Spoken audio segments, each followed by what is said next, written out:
dacă anterior salariatul concediat ilegal putea cere o despăgubire ca urmare a absenței forțate de la muncă, într-o valoare nu mai mare de 12 salarii medii lunare, această prevedere a fost declarată neconstituțională la data de 22 iulie 2025.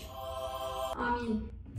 De ce consider această intervenție a Curții Constituționale atât de necesară și de importantă? Pentru că, de fapt, această prevedere favoriza doar angajatorii. 1.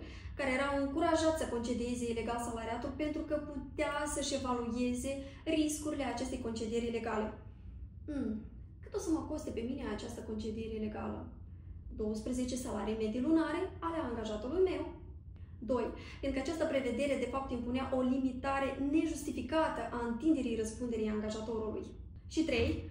Fiindcă această prevedere încuraja abuzurile din partea angajatorului, fiindcă lipsea o compensație integrală, reală, a prejudiciului suferit de către salariat, proporțional gravității situației sale.